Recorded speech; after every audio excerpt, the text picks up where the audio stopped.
Welcome back to Vidyapur संस्थान। विद्यापुर संस्थान में आपका बहुत बहुत स्वागत है दोस्तों। तो ये इलेक्ट्रोस्टैटिक्स का तीसरा वीडियो है। हम लोग शुरू किए थे क्लास 12th के लिए फिजिक्स। तो शुरू करते हैं आज के वीडियो को एक क्वेश्चन के साथ। बहुत ही प्यारा सा क्वेश्चन है, तो लिखते हैं इस क्वेश्चन को और सॉल्व करते हैं।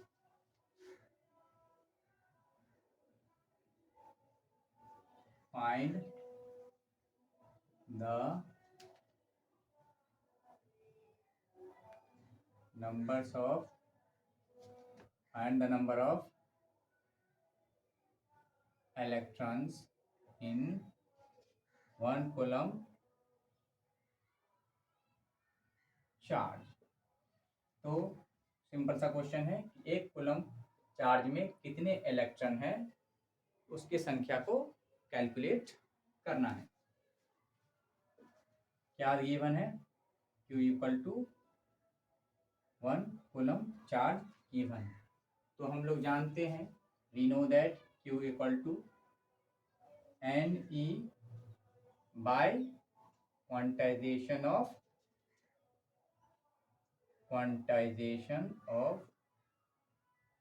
चार्ज।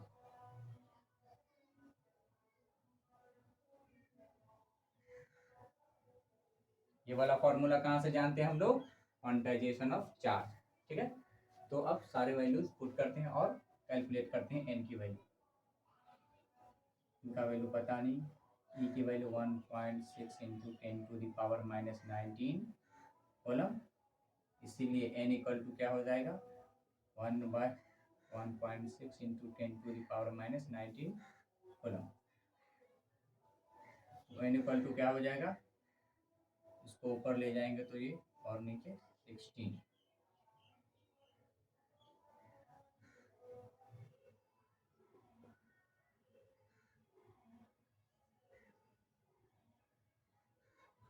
काटा पीटी करने पे ये 4 से काटेंगे और ये 1 हो गया। तो n इक्वल टू क्या हो जाएगा?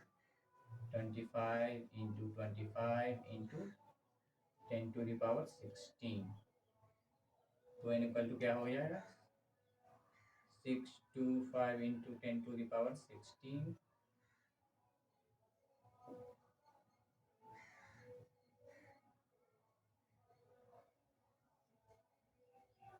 ये आंसर हो गया। कितने इलेक्ट्रॉन चाहिए 1 कूलम्ब चार्ज में? ठीक है, इसका मतलब 1 कूलम्ब चार्ज जो है वो बहुत बड़ा चार्ज है। तो ये सिंपल सा क्वेश्चन था, हम लोगों ने ये किया क्वांटाइजेशन ऑफ चार्ज पे। अब हम लोग आगे बढ़ते हैं और देखते हैं।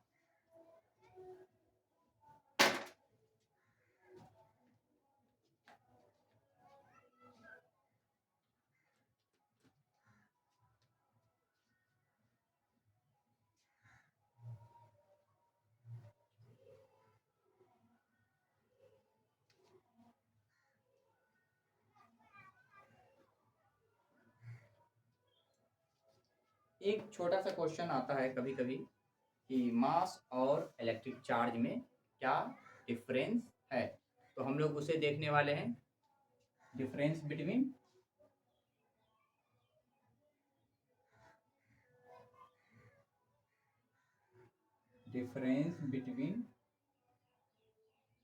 Mass and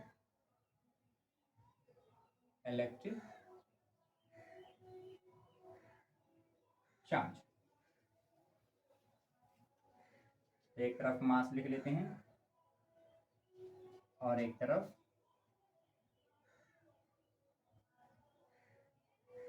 charge. तो पहला डिफरेंस है, इट इज ऑलवेज पॉजिटिव। मतलब ये जो मास है किसी भी बॉडी का हमेशा पॉजिटिव ही होता है। ऐसा आपने कभी नहीं देखा होगा कि किसी बॉडी का मास -5 kg, -3 kg, ऐसा कभी नहीं होगा। किसी भी बॉडी का मास हमेशा पॉजिटिव ही होता है। उसका उल्टा यहाँ चार्ज में क्या होता है, चार्ज में भी पॉजिटिव और negative, positive negative and neutral. तो चार्ज क्या हो सकता है, पॉजिटिव भी हो सकता है, नेगेटिव भी हो सकता है और न्यूट्रल भी हो सकता है। जैसे कि मैंने बताया था, यहाँ से यहाँ इलेक्ट्रॉन चला गया तो इस पे नेगेटिव चार्ज आ गया था, और जहाँ से चला गया वहाँ पॉजिटिव चार्ज आ जाता है। हम लोग ये देख चुके हैं पिछले वीडियोज में, ठीक है। अब अगला डिफरेंस क्या है, तो अगला डिफरेंस है कि it vary according to speed. मैंने बताया था तब जब इलेक्ट्रिक चार्ज का प्रॉपर्टी बता रहा था मैं, तो मैंने बताया था कि जो इलेक्ट्रिक चार्ज होता है वो चेंज नहीं होता है वेलोसिटी के साथ, लेकिन मास जो है वो चेंज होता है। कैसे चेंज होता है, तो ये फॉर्मूला बताया था मैंने,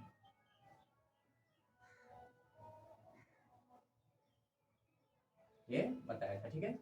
लेकिन चार्ज की बात करेंगे तो चार्ज कभी भी चेंज नहीं होता है, चाहे उसको लाइट के वेलोसिटी से ही क्यों ना दौड़ा दिया जाए, ठीक है। तो it is independent of speed. तो स्पीड के ऊपर ये डिपेंडेंट नहीं करता है, लेकिन ये स्पीड के ऊपर डिपेंड करता है। स्पीड जब बढ़ा देते हैं तो मास चेंज हो सकता है, किसी भी बॉडी का मास चेंज हो सकता है। अगर मान लेते हैं ये बॉडी है, इसका 5 kg मास है, तो अगर इसको चला दें हम वेलोसिटी 3 × 10⁸ मीटर पर सेकेंड के स्पीड से इसको चला दें, तो इसका जो मास हो जाएगा वो इनफाइनाइट हो जाएगा, इस बॉडी का मास इनफाइनाइट हो जाएगा। सोचो इतना चेंज हो जाता है जब हम स्पीड बढ़ा देते हैं तो किसी भी बॉडी को, तो इस तरीके से वो चेंज हो सकता है। लेकिन इलेक्ट्रिक चार्ज कभी भी चेंज नहीं हुआ, उसको कितना भी, ये मान लेते हैं तो इसको 5 कूलम चार्ज है, इसको कितना भी स्पीड दे दो, कितना भी स्पीड, ना ये कम होगा और ना ही ज्यादा होगा, 5 कूलम ही रह जाएगा, ठीक है। और तीसरा डिफरेंस है force between two masses is always attractive।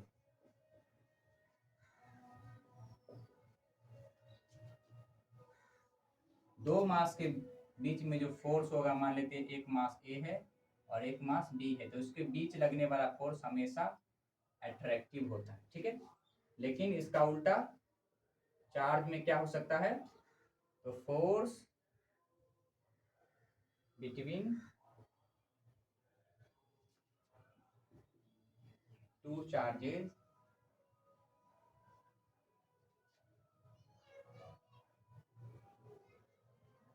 may be positive, may be attractive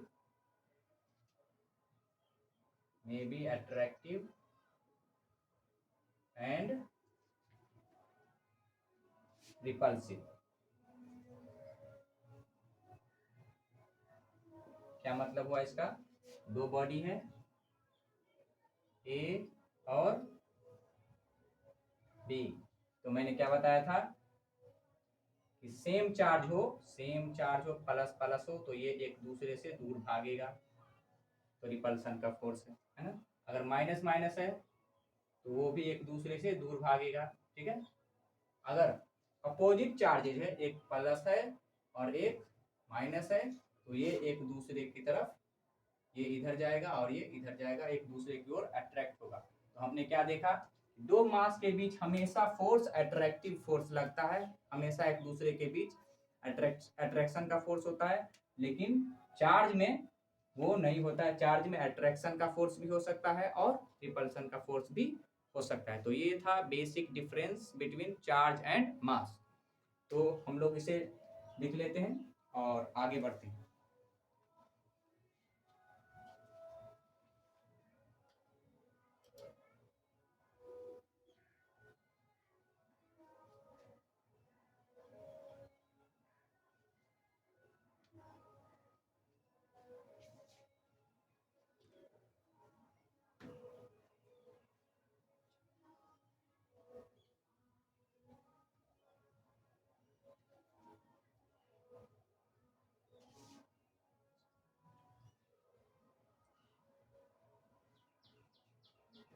और इसके बाद अगला टॉपिक है चार्जिंग। चार्जिंग मतलब किसी भी बॉडी पे हम चार्ज कैसे ला सकते हैं। तो इससे पहले, चार्जिंग को जानने से पहले हम लोग दो टर्म को जान लेते हैं जो आगे काम आने वाला है। तो टर्म है, फर्स्ट है कंडक्टर, कंडक्टर्स, कंडक्टर्स, कंडक्टर की बात कर लेते हैं। तो हम लोग बचपन से ही पढ़ते आए हैं कि जो कंडक्टर होते हैं वो इलेक्ट्रिक करंट को कंडक्ट करते हैं, वैसा चीज़ जिससे होकर के इलेक्ट्रिक करंट पास हो जाए। ठीक है, तो उसे कंडक्टर कहेंगे, बचपन से ही जानते हैं। लेकिन हम लोग अब थोड़ा एडवांस लेवल में आ गए हैं, तो केमिस्ट्री के लेवल पे बात करते हैं। तो देखो समझ ले, कोई आइटम है ये, और ये न्यूक्लियस है और इसके चारों ओर इलेक्ट्रॉन चक्कर लगा रहा है, और यहाँ केंद्र में क्या है, positive charge proton.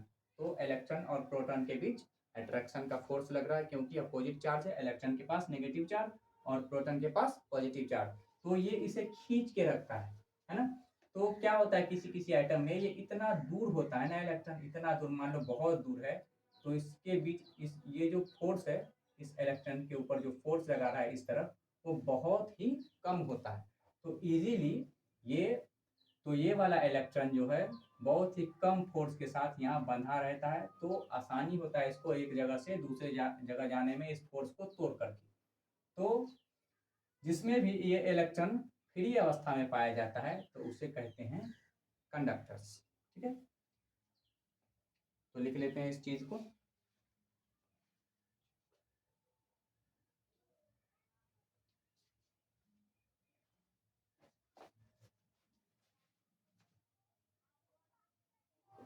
Materials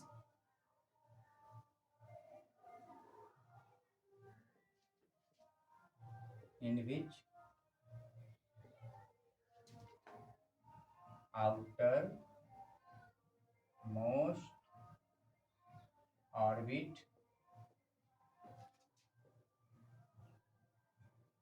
electrons are loosely bonded so that they are available,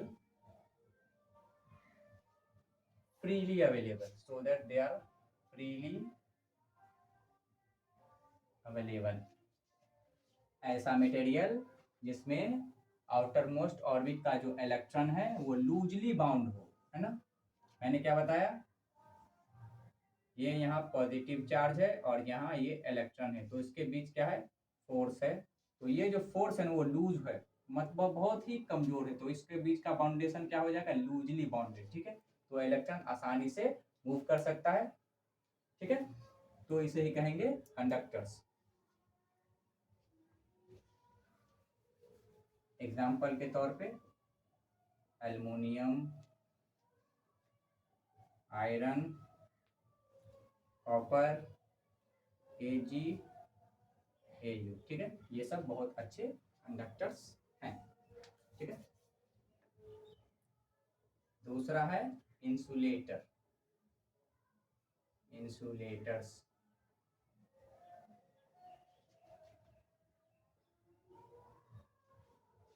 तो इसमें क्या कहेंगे, इसमें इलेक्ट्रॉन लूजली बाउंड है, तो इसमें क्या क्या होगा, इलेक्ट्रॉन टाइटली बाउंडेड होगा, ठीक है। The materials in which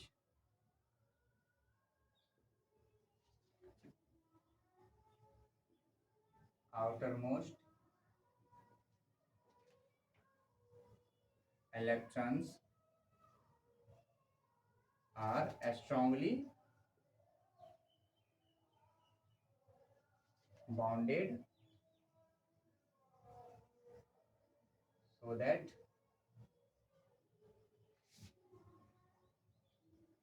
they are not freely available, ठीक है। तो ऐसा मटेरियल जिसमें आउटर मोस्ट ऑर्बिट का इलेक्ट्रॉन वो स्ट्रांगली बाउंड है और फ्री नहीं है, ठीक है, तो उसे कहेंगे इंसुलेटर। एग्जांपल के तौर पे लिख देंगे, वुड लकड़ी, क्लोथ कपड़ा, है ना, और बहुत सारे एग्जांपल हम लिख सकते हैं। जितने भी अधातु हैं, नॉन मेटल्स हैं, वो क्या है, क्लोरीन, आयोडीन, ये वगैरह, ये सब क्या है, इंसुलेटर्स हैं, ठीक है। तो ये हुआ, और हम लोग इसको मिटा लेते हैं। इस चैप्टर में जो इंसुलेटर होगा उसे एक और नाम से हम लोग जानेंगे, उसका क्या नाम है, उसे डाइइलेक्ट्रिक्स कहेंगे, ठीक है। In this chapter this is also known as dielectrics, dielectrics मतलब इस चैप्टर इलेक्ट्रोस्टैटिक्स में हम लोग इंसुलेटर को एक और नाम से पुकारेंगे, उसे कहेंगे डाइइलेक्ट्रिक्स, ठीक है। तो अब हम लोग आगे बढ़ते हैं और चार्जिंग के बारे में जानते हैं।